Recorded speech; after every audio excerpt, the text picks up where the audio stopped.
Bir sual var, buyurun. Jurnalistik fakültəsində Ləvis Coşqun Cələloğlu. Ümumiyyətlə, heç bir ölkədə ideal cəmiyyət görmək mümkün deyil. Yəni, bu qeyri-mümkündür. Amma qayıdaq ki, Azərbaycanda qadına qarşı münasibət həqiqətən normaldır. Tutaq ki, qadınların cəmiyyətə inteqrasiyası ilə bağlı heç bir problem yoxdur. Qadın istədiyi hərəkəti eləyir cəmiyyətdə, istədiyi geyimi geyinir. Misal üçün, sözü gəlmişkən, mən jurnalistik fakültəsində oxuduğuma görə kiçik bir araşdırma aparmışam. Şəhərin mərkəzi küçələrində yerləşən geyim mağazaları ilə bağlı. Deməli, mən orada araşdırma aparan zaman heç bir milli geyimə rast gəlmədim. Təsəvvür eləyin, 25 mağazində oldum, geyim mağazaları. Yəni, dini mağazaları qarışdırmıram buna. Bir dənə də olsun milli geyim yoxdur. Yəni, bunun səbəbini mən soruşdum o satıcılardan. Səbəbini onunla izah elədilər ki, deməli, artıq tələbat yoxdur deyə, yəni müasir geyimə daha çox tələbat var deyə, bu da kommersiya məqsədi ilə bunu daha çox gətiririk. Bu günlərimdə artıq auditoriyamızda yerləşən gəzilərin də geyimlər müasir olduğundan bu qərara, fikrə gəlmək olar ki, artıq cəmiyyətdə qadına qarşı normal fikir, normal münasibət var Azərbaycanda. İkinci bir tərəfdən, mən Xoşgələn xanımın fikirlərinə münasibət bildirmək istəyirəm. Deyəsən, o daha çox teleseriyaları xoşlayandır.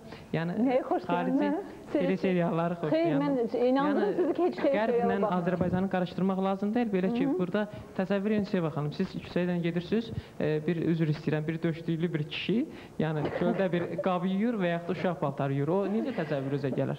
Yəni, siz onu vurğuladınız ki,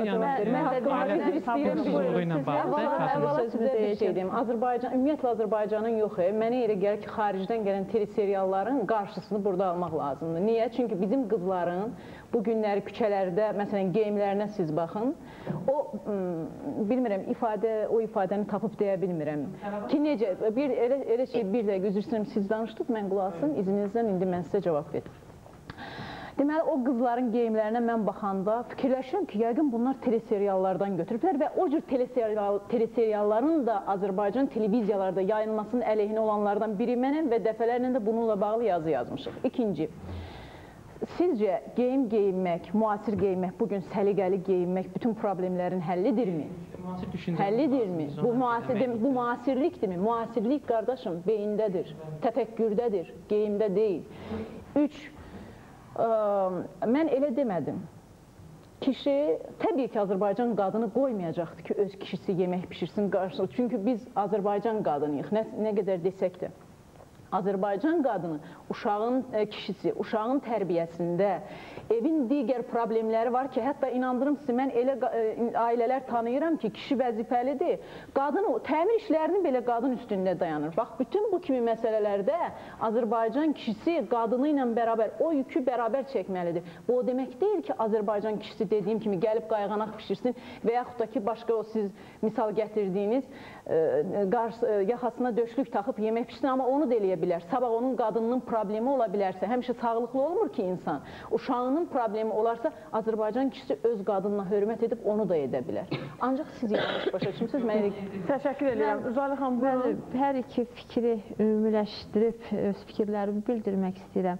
Əvvəla geyimə toxundunuz, Xoşqədəm xanım. Həqiqətən də bu da cəmiyyətimizin bir problemidir, xüsusilə qızlarımızın, qadınlarımızın. Dediniz ki, teleseriala baxıb özlərini onlara bənzədirlər və mən düşünürəm ki, sadəcə teleseriala deyil. Deyək ki,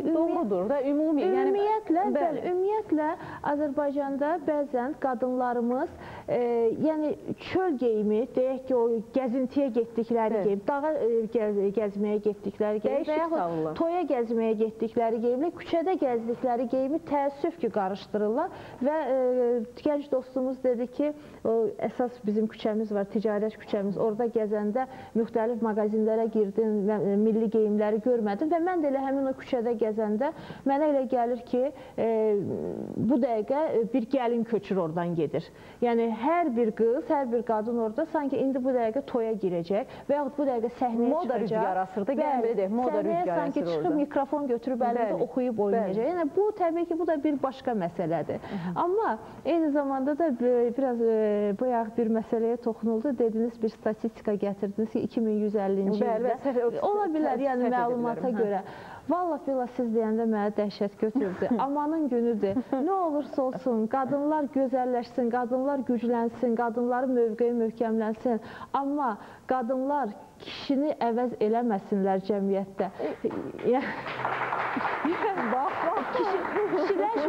Kişiləşməsinlər. Yəni qadının funksiyası amma o bizim Azərbaycana aid deyildi də. Onu da deyim sizə ki, Jalə xanım, biraz rahat olun. Biraz rahat olun, o Azərbaycana aid deyildi. Hər şeydə nəyisə müqayisə etməyə çalışırıq. Ona görə də yəni Azərbaycan qadını elə öz qadınlığını əsrlər boyu qoruyub, bundan sonra da qorusa daha yaxşı olar mənə elə gəlir. Amma təbii ki, cəmiyyətin öndə gedənlərindən biri olaraq. Təşəkkür edirəm. Humay xanım, buyurun sizi dinləyək. Bəli, mən də Xoşgədən xanımın fikrinə razıyam ki, bəzən geyimi müasirliyi ilə hesab edirlər. Bu çox səhv bir təfəkkürdür. Çünki məsələn, dünənlər belə bir sual qoydular, hətta ki, bu məncə hansı universitetlərdə belə bir sorğu aparılıb tələbələr arasında ki, başı bağlı vəziyyətdə necə açıq cəmiyyət qurmaq olar? Yəni geyimlə cəmiyyəti əlaqələndirirlər. Düzdür, yəni müəyyən geyim, müəyyən insanın daxili onun bir tələbatının və yaxud daxili onun durumunun göstəricisidir, ola bilər. Amma bu individual bir məsələdir. Hər bir kəsin fərdi məsələsidir. Yəni mənim bu inancımdan irəli gəlir, mən bu cür giyinirəm. Digərini başqa cür, yəni öz zövqünə görə giyinir. Amma yəni müasirliyi bunun üstündə qura bilmərik və bir çox problemlər bəzən ona görə irəli gəlir ki, sizə deyirlər başınızı bağlayın, gedin Mollaxanada oxuyun. Mən istəmirəm Mollaxanada oxumaq. Yaxşı, bir 10 il bundan sonraki Azərbaycan qadınından necə görmək istəyirsiniz? Yaxud necə olacaq? Mən belə hesab edirəm ki, əgər bizdə tam ideal, əlbəttə ki, ədalətli cəmiyyət qurulsa, yəni ümid edirəm ki, buna doğru da gedirik və əlbəttə ki, öz müstəvidən baxaq da, öz müstəvindən baxım ki, əgər başörtülü xanımlara da azadlıq verilsə, rahat, məsələn, mən bu təhsilimi davam etdirmək istəyirəm. Mən istəyirəm işdə işləyim. Mən nə olsun ki, ev xanım, mən məsələn öz potensiallarımı həyata keçirtmək istəyirəm. Tam özümü tapmaq istəyirəm həyatda. Və mən özümü uşaqlıqdan həmişə ən böyük arzum olub ki, xalqıma xidmət edən bir insan olum. Əgər mən bugün bunu eləyə bilmirəmsə və bu kənar amillərə bağlıdır, yəni mənə bağlı deyil. Bu günləri bir xanımı işdən çıxardırlar. Nə var ki, onun başı bu təhsilli insandır. Bu müəllimədir, biologiya müəlliməsidir. O niyə neçə il oxuyub, əziyyət çəkib bu günləri işləməsin? Nə var ki, onun öz əqidəsinə elə gəlib, başı örtülür. Və mən hesab edirəm ki, inşallah gələcəkdə bizim cəmiyyətimiz itirir belə götürən. Bəzən hesab dünən bir gənclə də söhbət oldu, o elə hesab eləyirdi ki, əgər insan başını örtürsə, məhz o ancaq dini belə davam etdirməlidir. Amma elə deyil. İnsan öz əqidəsi ilə yanaşı, öz təhsilini, öz ictimaiyyətdə rolunu, öz həyatda insanlara xeyrini davam etdirə bilər. Öz əqidəsi ilə fəaliyyət. Xatırladım ki, efirdə daha doğrusu tok şousuydu. Sağ olun.